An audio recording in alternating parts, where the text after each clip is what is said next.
Dramang ito ay rated SPG. Striktong patnubay at gabay ng magulang ang kailangan. Maaaring may masiselang tema, lengguwahe, karahasan, sexual, horror o droga na hindi angkop sa mga bata. Ikaw ang aking dahala sa gabing marinig. Ikaw ang Ikinagulat ni Don Pepe ang narinig niya na si Carlos ang tunay na ama ni Zoe. Magandang araw at eto na tayo sa ating pinakaabangang tagpo sa abot kamay ng pangarap. Welcome to my channel. Please don't forget to like, comment, and click the bell button para lagi kayong updated sa aking mga videos. Samantala, hindi na pinaniniwalaan ni Zoe si Don Pepe kahit anong pagmamakaawa nito sa kanya. Kahit nakakalimutan na niya nakasabwat siya ni Moira. Pwede niyang patawarin ulit siya at kilalanin bilang apo at sigurado din siya na si Ubeng ay kikilalanin din siya bilang anak. Gawin niya lang ang tama, sabi ni Don Pepe kay Zoe, kakampi mo ako. Habang si Zoe ay tahimik na umiiyak at nakikinig sa mga sinasabi ni Don Pepe. Pero bigla niyang naalala ang lahat ng nangyari nung pinagsabihan siya ni Moira na hindi na siya kikilalanin pang apo niya. At nung humingi siya ng sorry kay Don Pepe na ipinagtabuyan siya nito. Galit na tumingin sa Lolo Pepe niya si Zoe at sinabing, Hindi kita kakampi. Ikinagulat naman ito ni Don Pepe at sumigaw si Zoe na si Mami lang ang kakampi ko at biglang umalis si Zoe habang si Don Pepe naman ay naiyak na lang at hindi niya makumbinsi ang apo niyang si Zoe dahil sa punong-puno ng galit ang puso niya. Binisita naman ni Lynette at Carlos si Giselle at ikinatuwa naman ni Giselle na nakaligtas si Lynette sa mga magnanakaw dahil hindi niya din kakayanin kung may nangyaring masama kay Lynette lalo na ngayong hindi pa nila nababawi ang papa nila. Binigyan naman ng lakas ng loob ni Lynette si Giselle na isipin niya na lang kung siya ay nakaligtas at sigurado siyang makakaligtas din si Don Pepe. Umiiyak na naikwento ni Giselle na napapanaginipan niya ang papa niya at nararamdaman niya ang sakit na nararamdaman nito. Pero wala siyang magawa kahit sa panaginip. Sabi naman ni Lynette, nakabaliktaran ang mga panaginip at nakakasigurado siya na maililigtas ang papa niya. Naitanong naman ni Giselle si RJ kung may balita na ang mga pulis. Sabi naman ni RJ, wala pa po ate. Kaya huwag kang mag-alala pagkatapos nito ay dadaan ako ng presinto. Sabi naman ni RJ kay Carlos at Lynette, buti naman at walang nangyaring masama sa inyo. At nagpasalamat naman si Carlos kay RJ. Nakiusap naman si Giselle kay Lynette kung pwede dito muna si Annalyn sa kanya. Kailangan ko lang ng taong kilala ko at magpapasaya sa akin at makukuhanan ko ng lakas at pag-asa. Hindi naman nakatanggi si Lynette at sinabing sige po, babantayan ka namin Ma'am Giselle at si Annalyn at dito lang po kami. Kaya nagpasalamat naman si Giselle kay Lynette. Sabi naman ni Carlos na kailangan mo din magpahinga Lynette dahil grabe ang nangyari sa'yo. Hayaan mo lang muna si Annalyn dito at kapag okay ka na, pwede ka naman bumalik. Naunawaan naman ito ni Giselle na kailangan din ni Lynette magpahinga. At sinabihan naman ni Giselle si RJ na mangako siya na gagawin niya ang lahat para mahanap ang papa nila. At para mabawi nila ito, at nangako naman si RJ kay Giselle at sisiguraduhin niya na makukulong ang mga kidnappers. Ikinabahala naman ni Carlos ang sinabi ni RJ at bigla niyang naisip si Zoe. Habang si Annalyn naman ay nagpasalamat kay Harry sa ginawa niyang pagligtas sa nanay Lynette niya. Dahil mahal na mahal niya ang nanay Lynette niya at hindi niya kakayanin na may mangyaring masama sa kanya. Sabi naman ni Harry, wala yon, masaya ako at natulungan ko ang tita Lynette. At napansin ni Annalyn ang mga sugat ni Harry, habang pinanonood naman sila ni Doc Lindon, Regan, Nurse Ivan at Nurse Karen.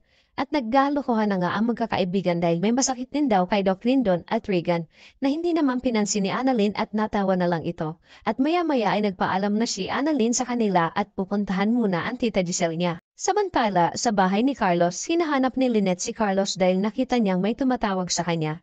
Tinawag niya si Carlos pero wala ito kaya kinuha niya ang telepono at ipinagtaka ni Lynette nang makita niya na si Zoe ang tumatawag. Sinagot niya ang tawag ni Zoe, habang sa kabilang linya naman ay sinabi ni Zoe na kailangan ko ang tulong mo dad. Ikinagulat ni Lynette ang sinabi ni Zoe at biglang nagsalita si Lynette at sinabing, ano ang sinasabi mo Zoe? Nagulat si Zoe dahil si Lynette ang nakasagot ng tawag niya. Hindi agad nakasagot si Zoe at lumabas naman si Carlos mula sa shower at nakita niyang hawak ni Lynette ang telepono niya. Tinanong ni Carlos si Lynette kung sino ang kausap niya. Ang sabi ni Lynette, si Zoe, kailangan daw ng tulong mo. Kaya agad kinuha ni Carlos ang telepono kay Lynette at kinausap si Carlos ni Zoe at nasabi nito ang nangyari sa kanya.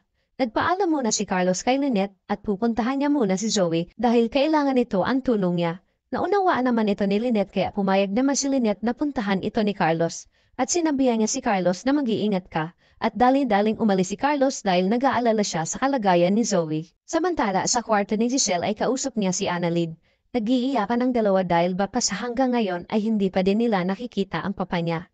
At biglang naalala ni Giselle ang anak niya. Nasabi ni Giselle kay Annalyn na kung sana buhay ang anak niya, di sana may kasama siya ngayon dito. Hindi sana ako nag-iisa ngayon. Sabi naman ni Annalyn, huwag ka na pong malungkot, Tita Giselle. Andito naman po ako para bantayan kita at hindi po kita iiwan at pababayaan. Nagpasalamat naman si Giselle kay Annalyn dahil kung wala ka siguro ay hindi ko nakakayanin ang mga nangyayaring problema sa atin. Lalo na't hanggang ngayon ay wala pa din tayong balita sa lolo mo. Hindi naman nawawala ng pag-asa si Annalyn na makikita din nila si Don Pepe. Naitanong naman ni Annalyn kay Giselle kung anong nangyari at kung nasaan na ang tatay ng anak niya. Hindi sumagot si Giselle at naiyak na lang ito.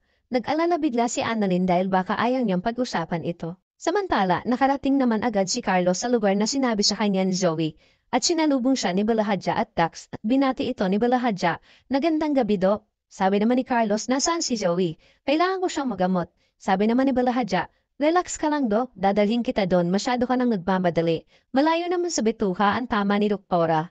Nainis naman si Carlos kay Balahadja at sinabi niyang, wala akong pakialam sa sinasabi mo. Basta dalhin mo agad ako kay Zoe para maggamot ko agad siya. Dinala ni Balahadja si Carlos kay Zoe at nakita ni Carlos itong nakaupo at nanghihina na.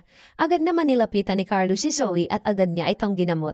Habang si Dax naman ay nakilala si Carlos at sinabi niya kay Balahadja na yan ang asawa ng babae na ninakawan niya. Bakit siya nandito? Nabahala naman si Balahadja kaya umalis muna sila ni Dax. Sinabi naman ni Dax na huwag ka mag-alala dahil hindi naman ako nakita niyan dahil nakamask ako. Pero bakit siya nandito? Magkakilala ba sila ni Moira? Sabi naman ni Balahadja, iyan ang tatay ni Doktora. Naikwento din ni Dax kay Balahadja ang nangyari sa pag-iwan ni Carlos sa asawa niya at kung gaano ito kaduwag. At walang binatbat yan.